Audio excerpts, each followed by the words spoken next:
पति आया रास्ते पर। इनकी ये आदत मेरी मुसीबत बन गई है। 1 घंटे पहले बताएंगी दोस्त आ रहे हैं खाने पर, और फरमाइश मटर पनीर, गाजर का हलवा, पराठे। पहले भागकर बाजार से सामान लाओ फिर पकाओ। मैं तो नौकरानी हूं ना, पत्नी तो मानती ही नहीं मुझे। मिताली अपने पति कुणाल की मेहमान नवाजी से परेशान थी। कुणाल हर दूसरे दिन किसी को खाने पर बुला लेता, कभी कॉलेज के दोस्त तो कभी ऑफिस का दोस्त, कभी पड़ोसी तो कभी बॉस, वो भी मिताली को बिना बताए। ऐसे में वो बेचारी परेशान होती रहती। लो आ भी गए इतनी जल्दी। मिताली देखो कौन आया है, मेरे कॉलेज के दोस्त चेतन, मदन, कार्तिक और रोहित। आज आपने अचानक खाने पर बुलाकर इतना बढ़िया सरप्राइज दिया है हमें। आपको सरप्राइज मिला और मुझे शौक। क्या कहा? कुछ नहीं, आइए बैठिए, खाना बस बनने ही वाला है। अरे अभी तक खाना बना नहीं? जी, घर में ना पनीर था, ना मटर, ना हलवे की गाजर, और आपने तो यही बनाने का ऑर्डर दे दिया था। बाजार गई, लेकर आई और उसमें देर हो गई। अरे कोई बात नहीं भाभी, आप खाना बनाना, तब तक हम दोस्त जरा गप्पे लड़ाते हैं। बेचारी मिताली, इतने कम टाइम में उसने इतना सारा खाना बनाया, लेकिन कुणाल उसकी तारीफ करने के बजाय कमियां निकालने में भी पीछे नहीं हटता। आज दोस्तों से मिलकर मजा आ गया, लेकिन तुम्हारे मटर पनीर ने मजा खराब कर दिया। क्या मतलब? मतलब ये कि मटर कच्चे रह गए थे और पनीर ग्रेवी से अलग तैर रहा था। अरे कैसा खाना बनाया है तुमने? एक तो मैंने इतने कम टाइम में इतना खाना बनाया, मेरी तारीफ करना तो दूर, उल्टा मुझे सुना रहे हो। सुना नहीं रहा हूँ, समझा रहा हूँ। अगली बार खाना ठीक से पकाना। पक तो मैं गई हूँ पूरी तरह। अगली बार तुम किसी को बुलाओ तो जरा जल्दी बता देना। अरे जब प्लान ही अचानक बना तो पहले कैसे बताता? और समाज में रहना है तो लोगों से रिश्ते बना कर रखने पड़ते हैं। तुम जरा बाहर निकलो, दुनिया देखो तो समझ में आए ना। मिताली रात में अपने पति कुणाल से परेशान रहती तो सुबह अपनी नौकरानी कमला से, देखो मैम साहब, पैसे 2 लोगों के देते हो और बर्तन 6 लोगों के धुलवाते हो। या तो मेरे पैसे बढ़ाओ या फिर कोई नई बाई ढूंढ लो। अरे कमला, मेहमान आए थे। मैं 5 घरों का काम करती हूँ, इतने मेहमान सबके मिलकर भी नहीं आते जितने आपके अकेले के यहाँ आते हैं। मैं तो खुद परेशान हूँ कमला, ये समझती ही नहीं है। इतने लोगों का खाना बना बना के मैं खुद थक गई हूँ। अरे तो साहब को मना कर दिया करो ना मेहमान बुलाने से। अरे उनके दोस्तों को घर बुलाने से कैसे मना करूँ? जैसे मैं कर रही हूँ। आज आखिरी बार इतने बर्तन धो रही हूँ, अगली बार खुद धो लेना। इस कमला की बात तो सही है। आज शाम को कहीं बाहर खाना खाने जाएंगे और वहां इन्हें शांति से समझाऊंगी। मिताली कुणाल के घर आने का इंतजार करने लगी, लेकिन कुणाल के घर आने से पहले ही उसका फोन मिताली के पास आ गया। हेलो, आप कहाँ रह गए? ऑफिस से निकले नहीं है क्या अब तक? यही बताने के लिए तो फोन किया है। ऑफिस से निकलने वाला था, तभी पता चला कि बॉस की वाइफ बाहर गई हुई है। अब वो कहाँ बाहर खाना खाने जाते हैं। तो मैंने उन्हें डिनर पर इनवाइट कर लिया है। प्रमोशन के लिए बॉस को इम्प्रेस करने का अच्छा मौका है। तुम ना कुछ स्पेशल बनाना, ठीक है? सवाल कुणाल की जॉब का था तो मिताली मना भी नहीं कर पाई और बेमन से लग गई काम पर। अरे 1 चपाती और लीजिए ना बॉस। और बॉस कितना खिलाओगे भाई? अभी तो शुरू हुआ है। मिताली जरा गुलाब जामुन तो लाना। ये लीजिए।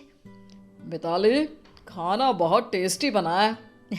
कहाँ सर, आज गुलाब जामुन सॉफ्ट नहीं हुए। इतनी जल्दी में बना लिया, वही बड़ी बात है कुणाल। थैंक यू सर, कम से कम आप तो समझे, जरा इन्हें भी समझाइए ना। अरे ठीक है, जाओ बॉस के लिए सब्जी लेकर आओ।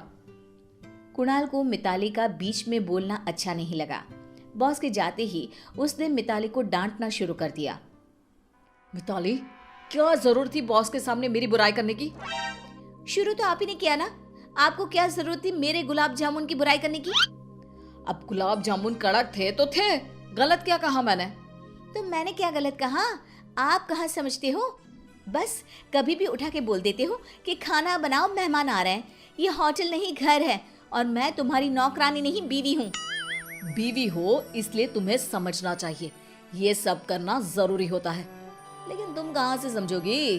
कभी नौकरी की होती या बाहर निकली होती, लोगों में उठी बैठी होती तो समझ में आता ना। तुम्हें तो बस घर में रहना है, आराम करना है। हाँ, घर में रहना है, इसीलिए घर की चिंता है। तुमने कभी सोचा है, रोज रोज ये महंगे पकवान बनाने में मेरी सारी बचत खत्म हो जाती है। और कभी मेरे साथ थोड़ा वक्त बिताओ, वो तो होता नहीं तुमसे। हमारी बचत के साथ हमारी शादीशुदा जिंदगी भी खराब हो रही है। ओह, तुमसे तो बात करना ही बेकार है। अब पानी सर के ऊपर जा चुका था। अगली सुबह मिताली ने सोच लिया था कि वो शाम की ट्रेन से मायके चली जाएगी। ये क्या मेम साहब, फिर इतने बर्तन? मैंने कहा था ना अब मैं ये सब नहीं करूंगी। अरे तो मत करना, मुझे कुछ नहीं पड़ी, मैं भी ये घर छोड़ के जा रही हूँ। अरे अरे, ऐसा क्यों कह रही हो मेम साहब? मैं तंग आ गई हूँ इनकी रोज रोज की मेहमान नवाजी से। हर तरह से समझा कर देख लिया, समझना तो दूर, उल्टा मुझे सुनाते हैं कि मैं समझती नहीं हूँ, लोगों से मिलती जुलती नहीं हूँ। अब और नहीं सह सकती मैं। अरे मैम साहब, इतनी जल्दी हार मान गई? साहब को सबक सिखाने का तरीका मैं बताती हूँ। अच्छा, ये कैसे होगा? जैसी बीमारी वैसा इलाज। कान यहाँ लाइए। अरे कमला, ये आइडिया काम कर सकता है। मिताली ने कमला का प्लान आजमाने की ठान ली थी। अगले दिन अपनी आदत से मजबूर कुणाल ने फिर शाम को फोन लगाया। हेलो मिताली। अच्छा हुआ आपने कॉल किया, मैं आपको ही फोन लगाने वाली थी। दरअसल आज ना मैं कॉलोनी की मेरी दोस्त के साथ बाहर जा रही हूँ डिनर के लिए। आप अपना खाना देख लीजिएगा। अरे लेकिन मैंने तो अपने ऑफिस के दोस्तों को डिनर पर बुला लिया था। हाँ, लेकिन मैं तो घर से निकल ही रही हूँ। तुमने अचानक कैसे प्लान बना लिया? आप ही ने तो कहा था ना कि मुझे बाहर जाना चाहिए, समाज में उठना बैठना चाहिए, तो बना लिया प्लान। अच्छा रखती हूँ, हाँ, लेट हो रहा है। कुणाल को बुरा तो लगा, लेकिन मिताली को कुछ बोल नहीं पाया। आखिर कहा तो उसी ने था ना, सामाजिक बनने को। अगले कुछ दिनों तक ऐसा ही चलता रहा। कभी मिताली अपनी सहेलियों के साथ बाहर चली जाती, तो कभी डिनर के वक्त घर पर किटी पार्टी रख लेती। सुनिए, आज मेरी सहेलियों को घर पर बुलाया है। आप ना आते वक्त पनीर, भिंडी, मटर, काजू बर्फी, रबड़ी और जूस की बोतल भी ले आना। लेकिन आज ऑफिस में बहुत काम था, मैं थक गया हूँ। अरे लेकिन सबको बुला लिया है ना। अब अगर आप ये सब नहीं लाए तो समाज में हमारी क्या इज्जत रहेगी? सब बातें बनाएंगे कि कुणाल और मिताली को मेहमान नवाजी आती ही नहीं। अरे ठीक है, लाता हूँ। कुणाल अपने ही खोदे खड्डे में गिर गया था। अब वो अपनी बीवी की मेहमान नवाजी से परेशान होने लगा था। मैं सोच रहा था रविवार कुछ अलग करते हैं, हमेशा क्या दोस्तों के साथ घूमना। मैं भी यही सोच रही थी, इसलिए मैंने अपने मामा मामी और उनके बच्चों को इनवाइट कर लिया है। रिश्तेदारों से संबंध अच्छे रखना भी तो जरूरी है ना। ये सुनकर कुणाल ने अपना आपा खो दिया। अरे कमाल करती हो तुम, मुझसे बिना पूछे तुमने कैसे बुला लिया? मैं थक गया हूँ तुम्हारी इस रोज रोज की मेहमान नवाजी से। मेरे लिए तो तुम्हारे पास वक्त ही नहीं है।